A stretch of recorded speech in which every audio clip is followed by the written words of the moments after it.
नमस्कार, मैं भावना ठाकुर और आप देख रहे हैं कोहराम लाइव। बीते कल कानून मंत्री अर्जुन राम मेघवाल ने लोकसभा में एक देश एक चुनाव बिल पेश किया। अब इस विधेयक पर विस्तृत चर्चा के लिए इसे जेपीसी में पेश किया जाएगा। इसके लिए जेपीसी का गठन किया जा रहा है। मीडिया में आई खबरों के मुताबिक इस जेपीसी में 31 सांसदों को शामिल किया जा सकता है। इनमें से 21 लोकसभा से और 10 सांसद राज्यसभा से होंगे, जो विधेयक की समीक्षा करेंगे। जेपीसी गठन के 90 दिन के अंदर समिति को अपनी रिपोर्ट पेश करनी होगी। इस समिति के गठन के लिए राजनीतिक पार्टियों से अपने अपने सांसदों के नामों की मांग की गई है। खबर है कि समिति के लिए कांग्रेस प्रियंका गांधी का नाम दे सकती है। वहीं जेपीसी के अध्यक्ष भाजपा से होंगे। भाजपा और आरएसएस वाले संविधान को नहीं मानते, वहीं उनका नजरिया बाबा साहब भीमराव अंबेडकर के प्रति भी ठीक नहीं है। पूरा देश बाबा साहब भीमराव अंबेडकर को पूजनीय मानता है। उनके मान सम्मान को लेकर कोई भी जान कुर्बान करने को तैयार है। केंद्रीय गृह मंत्री अमित शाह द्वारा BR अम्बेडकर के प्रति दिया गया बयान निंदनीय है। सबसे दुखद पहलू यह है कि पीएम मोदी भी गृह मंत्री के बचाव में पोस्ट कर रहे हैं, बल्कि होना तो ये चाहिए था कि पीएम उन्हें बर्खास्त कर दे। यह कहना है कांग्रेस अध्यक्ष मल्लिकार्जुन खड़गे का। उन्होंने ये बातें आज प्रेस कॉन्फ्रेंस के दौरान मीडिया से कही। वहीं अमित शाह ने कहा कि कांग्रेस कब से तथ्यों को तोड़ मरोड़ कर पेश कर रही है, ये निंदनीय है। चाबासा में घर के पीछे आंगनबाड़ी केंद्र के पास बेहोशी की हालत में मिली नाबालिग छात्रा को देखते ही घर वालों के होश उड़ गए। उसके कपड़े अस्त व्यस्त थे। घर वालों को किसी अनहोनी की आशंका हुई। आनंद फानन में उसे जगन्नाथपुर सामुदायिक स्वास्थ्य केंद्र ले जाया गया, जहां से बेहतर इलाज के लिए ओडिशा के चंपू अस्पताल रेफर कर दिया गया, लेकिन इलाज के दरमियान ही उसकी मौत हो गई। पोस्टमार्टम के बाद उसके शव को आज घर वालों को सौंप दिया गया। नाबालिग की मौत से गुस्साए ग्रामीणों ने उसी गाँव के एक युवक की जमकर पिटाई कर दी। बात बिगड़ती देख कई थानों की पुलिस मौके पर पहुँच गयी। वहीं जगन्नाथपुर SDPO भी मौके पर पहुंचे और लोगों को शांत कराया। मामले में चाबासा के पुलिस कप्तान आशुतोष शेखर ने बताया कि दुष्कर्म के मामले में संबंधित थाना में मामला दर्ज कर लिया गया है। पुलिस गहराई से तहकीकात कर रही है।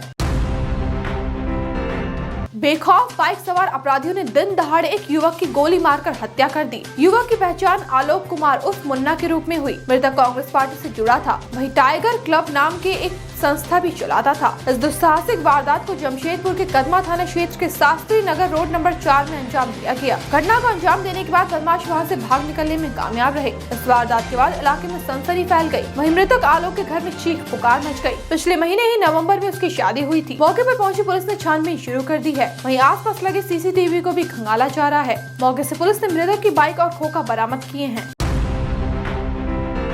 लखनऊ में विधानसभा घेरने पहुंचे कांग्रेस कार्यकर्ता प्रभात पांडे की मौत हो गई। वे यूथ कांग्रेस के पूर्व महासचिव थे। गंभीर हालत में उन्हें अस्पताल ले जाया गया, जहां उन्हें बचाया नहीं जा सका। दरअसल आज कांग्रेस ने यूपी विधानसभा में घेराव का आह्वान किया था। बुधवार को कांग्रेस कार्यालय में बड़ी संख्या में कार्यकर्ताओं का जुटान हुआ था। कार्यालय के बाहर रैफ को भी तैनात किया गया था। प्रशासन द्वारा कार्यकर्ताओं को रोका गया। कांग्रेस प्रदेश अध्यक्ष अजय राय का इल्जाम है कि कार्यकर्ताओं पर पुलिस ने लाठीचार्ज किया, जिसमें कई चोटिल हुए। वहीं हमारे एक कार्यकर्ता की मौत हो गई। इधर खबर मिलते ही deputy CM Brajesh Pathak civil hospital पहुंचे। उन्होंने कहा पहले ही अस्पताल के डायरेक्टर को फोन करके बेहतर इलाज के प्रबंध की बात कही थी, लेकिन आने पर पता चला कि युवक की जान चली गई है। मृतक के परिजनों के साथ हमारी सरकार खड़ी है। पोस्टमार्टम रिपोर्ट आने के बाद ही स्पष्ट हो पाएगा कि मौत कैसे हुई।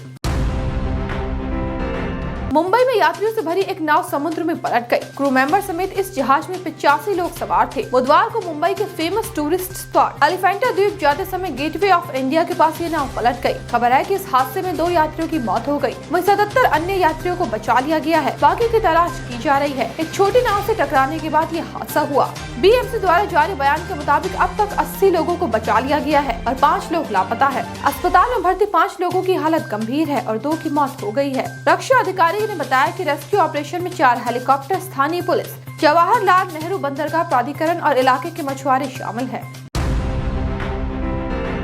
टीम इंडिया के दिग्गज स्पिनर रविचंद्रन अश्विन ने अंतर्राष्ट्रीय क्रिकेट से संन्यास लेने का ऐलान कर दिया। गावा टेस्ट के बाद प्रेस कॉन्फ्रेंस में उन्होंने इस बात की घोषणा की। हाल ही में Ashwin Adelaide day night test में टीम इंडिया का हिस्सा रहे थे। 38 साल के अश्विन भारत के लिए कई रिकॉर्ड बना चुके हैं। टेस्ट मैच में सबसे ज्यादा विकेट लेने वाले भारतीय खिलाड़ियों में वे अनिल कुंबले के बाद दूसरे नंबर पर है। उन्होंने 106 टेस्ट में 537 विकेट झटके हैं। ठाकर स्पिनर ने 116 वनडे में 156 विकेट और 65 T20 में 72 विकेट अपने नाम किए। अचानक से उनके रिटायरमेंट के ऐलान ने सबको चौंका दिया है।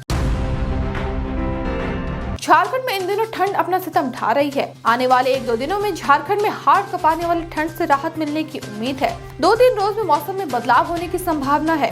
20 दिसंबर से कनकनी में कमी आएगी। दक्षिण पश्चिम बंगाल की खाड़ी में बने निम्न दबाव का असर झारखंड में भी देखने को मिलेगा। 20 तारीख से रांची समेत राज्य के दक्षिणी और मध्य हिस्सों में बारिश की संभावना है। वहीं 22 दिसंबर को पूर्वी पश्चिमी सिंहभूम और सरायकेला खरसावां में बारिश के आसार है। इसकी वजह से ठंड से थोड़ी राहत मिलने की उम्मीद है। वहीं हिमालय से आने वाली ठंडी हवाओं में भी कमी आई है, जिसके चलते कनकनी घटेगी। हालांकि बारिश के बाद जब मौसम साफ होगा तो फिर से ठंड अपना सितम ढाएगी। वहीं बीते 24 घंटों में कांके का न्यूनतम तापमान 2.5 डिग्री और मैक्लुस्कीगंज का न्यूनतम पारा 3.5 डिग्री सेल्सियस दर्ज किया गया। ऐसे ही दिन भर की बड़ी खबरों के लिए जुड़े रहिए कोहरामलाइव.com के साथ।